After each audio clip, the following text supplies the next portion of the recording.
Hi అండి. ఇది భోగి రోజు తీసిన వ్లాగ్ అండి. గొబ్బెమ్మలు చేయడానికి నేను ఆవుపేడతో ఇట్లా ముద్దలాగా అయితే చేసుకుంటున్నానండి.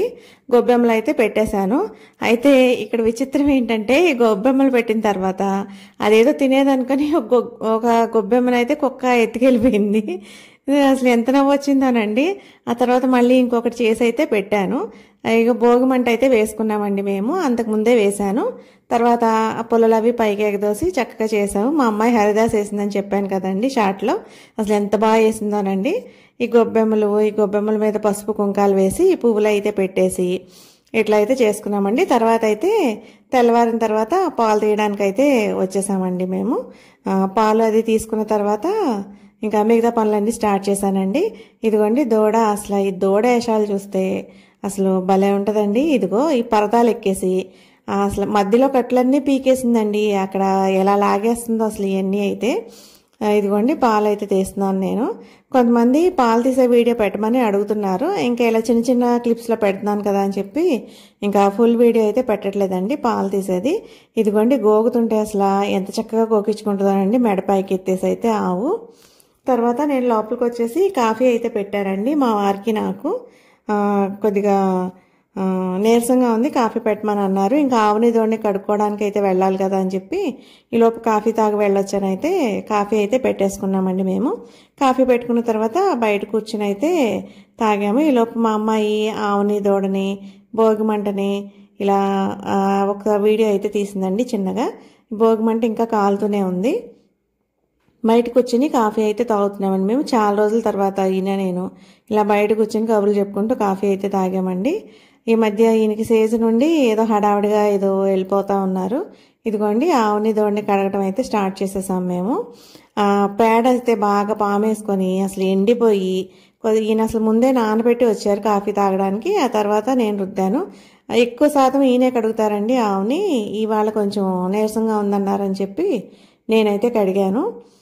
ఇదిగోండి పైన అది మొత్తం అయితే రుద్దేసి నీట్గా అయితే కడిగేసి ఆవుకి ఈరోజు పూజ చేస్తామండి. మళ్ళీ కనుమ రోజు కూడా చేస్తాము. ఈయన నండూరు శ్రీనివాస్ గారు గోశాలకు వెళ్ళి అలా చెయ్యండి ఆవు ఉంటే చేసుకోండి అని చెప్పారు. కనుమ పశువులకు సంబంధించిన పండుగ అంటండి.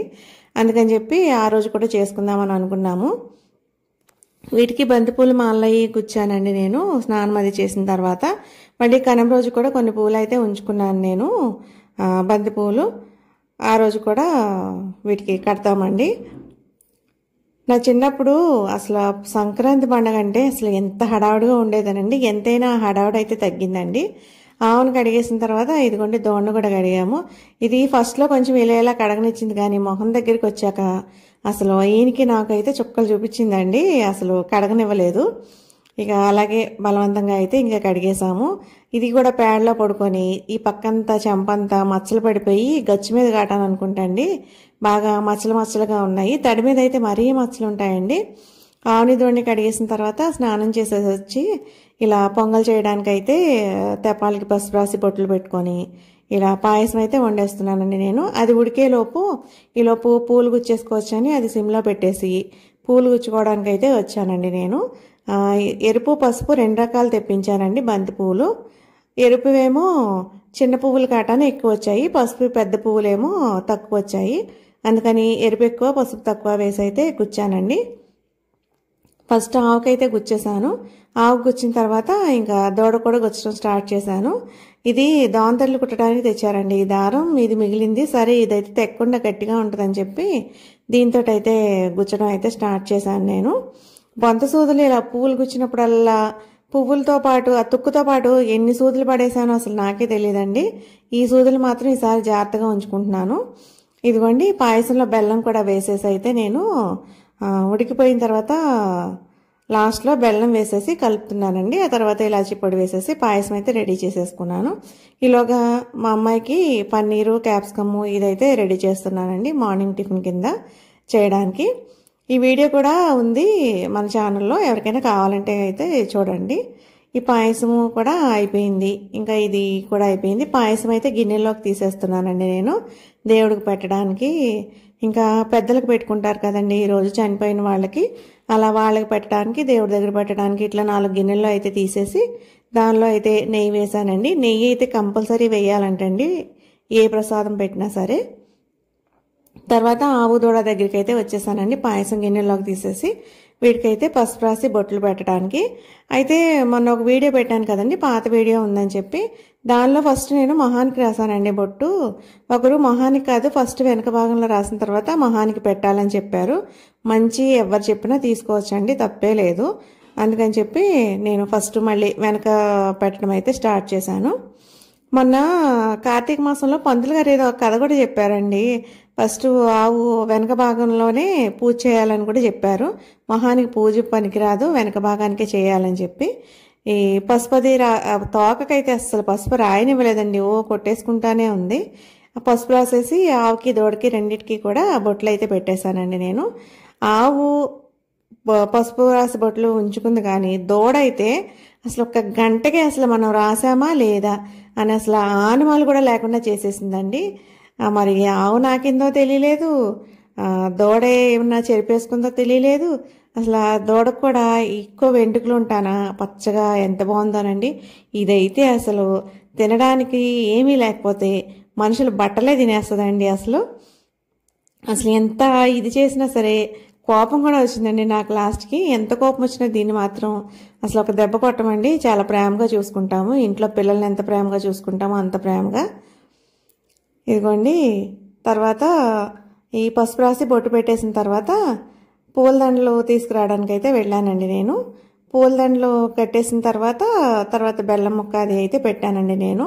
ఈ పూలదండలు కూడా కట్టించుకోవడానికి కొంచెం అదే అంత రోజు కట్టడం అది అలవాటు ఉండదు కదండి, అప్పుడప్పుడు మధ్యలోనే కదా, అందుకని కొంచెం మారం చేస్తూ ఉంటాయి. ఫస్ట్ ఆవు కట్టేసిన తర్వాత దూడకు కూడా కట్టి కొంచెం ముడైతే గట్టిగా వేశాను. మళ్ళీ ఆ ముడి వేసిన తర్వాత ఇంకా ఎక్స్ట్రా ఉన్నాయి అయితే కట్ చేసేసానండి. ఆవు దూడ అయితే అసలు ఎంత ముద్దుగా ఉన్నాయో కదండి, ఈ పసుపు రాసి బొట్టు పెట్టుకొని ఈ పూలదండలు అయితే వేసుకొని మళ్ళీ కనుమ రోజు కూడా ఇట్లా గోపూజ అయితే మళ్ళీ చేసుకుంటామండి. ఇదిగోండి, బెల్లం ముక్క అయితే పెట్టాను. ఆవుకు పెట్టాను కానీ దూడ బెల్లం ముక్క తిందండి సరిగ్గా. అందుకని చెప్పి కొద్దిగా దవడలోకి తోస్తే మళ్ళీ తింటే ఊసేయదు. ఫస్టే తినేటప్పుడే పెట్టేటప్పుడు బెల్లం ముక్క అయితే తిందో, అరటిపండు అట్లాంటివి అయితే తింటది. కానీ ఈరోజు మేము అరటిపళ్ళు తెప్పించుకోవడం మర్చిపోయామండి, అందుకని చెప్పి ఇంకా బెల్లం ముక్క పెట్టాను. తర్వాత ఆవుకి వెనకమాల భాగంలో నమస్కారం అది అయితే చేసుకున్నానండి. ఈ రోజుకి ఇలా గోపూజ అయితే కంప్లీట్ అయిపోయింది. గోపూజ అయిన తర్వాత మా అత్తగారు లోపల పెద్దలకైతే అది పెడుతున్నారు. మా అక్కకిని మా అత్తగారు పెద్ద అబ్బాయి చిన్నప్పుడు చనిపోయారంటండి, కుక్క కరిచి. ఆయనకి ఇతను మా తోడుకోడలండి, తనకి ఇద్దరికి అయితే బట్టలు అయితే పెట్టేసుకున్నాము. బట్టలు పెట్టిన తర్వాత సున్నుండ తినాలంటారు కదండి భోగి రోజు. ఆ సున్నుండ అయితే నేను తిన్నాను పొద్దున్నే పరగడుపున. ఈ సంవత్సరం సున్నుండలు చేయలేదండి, తెలిసిన వాళ్ళు ఇచ్చారు, ఇంకా అదే అయితే నేను తిన్నాను. తర్వాత కూర కోసం చిక్కుడుకాయ టమాటా కూర కోసం ఉల్లిపాయలు అయితే కట్ చేసుకుంటున్నానండి నేను. తర్వాత ఆ కూర కూడా చేసేసాను నేను. చిక్కుడుకాయలు నిన్న కోసానండి, అదే ముందు రోజు కోసాను, భోగి ముందు రోజు. ఆ తర్వాత ఆ చిక్కుడుకాయలు ఆ రోజే బాగు చేసి ఈ కర్రీ చేసేసరికి 12:30 అయిందండి. లేట్ అయిపోయింది. ఇంట్లో పని అంతా అయ్యి మళ్ళీ వీడియోలు అప్లోడ్ చేసుకొని అవి ఎడిట్ చేసుకోవడం, వాయిస్ ఇవ్వడం అట్లా లేట్ అయిపోయిందండి. కూర పొయ్యి మీద వేసిన తర్వాత నేను బియ్యం కూడా కడిగి పెట్టేశాను. బియ్యం కడిగి పెట్టేసిన తర్వాత ఇంకా మధ్యాహ్నం అయితే ఖాళీ అనండి. మళ్ళీ ఈవినింగ్ మళ్ళీ పాలు తీసుకోవడం అయితే స్టార్ట్ చేశాను. మళ్ళీ ఈవినింగ్ పాలు తీసిన తర్వాత మళ్ళీ దూడ మళ్ళీ అట్లకి గోకమంటదండి పొద్దున పూట. ఇట్లా ఆవు దూడను గోకితే ఆవు ఊరుకోదు, ఆవును గోకితే దూడ ఊరుకోదు. అట్లా ఇవి రెండు అయితే అసలు పోటీ పడి ఒకదానికొకటి గోకించుకుంటూ ఉంటాయండి. చాగంటి కోటేశ్వరరావు గారు చెప్పారు, ఆవు గోక్కోవడానికి గరుకు స్తంభం ఎవరు వేస్తారో వాళ్ళు చాలా పుణ్యాత్ములని చెప్తారు. మేమైతే ఇట్లా బట్టలు ఉతుకునే బ్రష్ ఉంటుంది చూసారా, ఇది మళ్ళీ వాడేసిన పాత బ్రష్లతో అయితే గోకమండి. కొత్త బ్రష్ కొని తెచ్చి పెడతాము. ఇది దీనికి దురద పెడితే గోకడానికి, లేదంటే కడిగినప్పుడు కూడా ఆ బ్రష్ పెట్టి రుద్దుతామండి. అట్లా అయితే ఒక 2 బ్రష్లు తెచ్చి పెట్టుకుంటాము. అయిపోయిన తర్వాత మళ్ళీ తీసుకొస్తూ ఉంటాము. అలా అయితే చేస్తామండి మేము. ఇదిగోండి దూడ చూడండి ఎంత చక్కగా గోకించుకుంటుందో. దీనికి కూడా బాగా దురద ఎక్కువండి. ఆవు దగ్గరికి వెళ్ళి ఆవు నాకుతూ ఉంటుంది దీన్ని, ఇదేమో ఆవు నాకుతూ ఉంటుంది. అసలు అలా చేస్తాయండి ఆవు దూడ కూడాను. మాకు భోగి పండుగ అయితే ఇలా చక్కగా సాగిపోయిందండి. ఎక్కువ ఆవు దూడతోనే కాలక్షేపం అంతా అవుతూ ఉంటుంది. ఈ మధ్య మధ్యలో వీడి దగ్గరికి వెళ్ళి చూడటం అవిని. తర్వాత నేను తర్వాత రోజుకి పండగ రోజుకి మినపప్పు అయితే గారెలకి మిక్సీ పట్టేసుకుంటున్నానండి. పొద్దున్నే పని అది అవదని చెప్పి పొద్దున్నే ఆవు దగ్గర పాలు తీసి మళ్ళీ వాటిని బయట కట్టిన తర్వాత ఆ పాక అది కడుక్కోవడం నాకు ఇదైతే చాలా టైం పట్టేస్తుందండి. మళ్ళీ లేట్ అయిపోతుందని చెప్పి ఈ ముందు రోజే చేసేసుకుంటున్నాను. ఆ పనంతా చేసి వచ్చి ఇదంతా చేయాలంటే కష్టం అండి. ఆ తర్వాత టమాటా పచ్చడి కూడా తర్వాత రోజు గారెల్లోకి పుదీనా టమాటా పచ్చడి కూడా చేస్తానండి. ఇదిగోండి చక్కగా ముగ్గులు కూడా వేసేసుకున్నాము. ఇవన్నీ అయ్యేసరికి చాలా లేట్ పట్టేసిందండి ముగ్గులు. మళ్ళీ ఈరోజు మా అమ్మాయి గంగిరెద్దు వేసిందండి. అసలు ఎంత బాగా వేసిందోనండి, అది కూడా చూపిస్తా.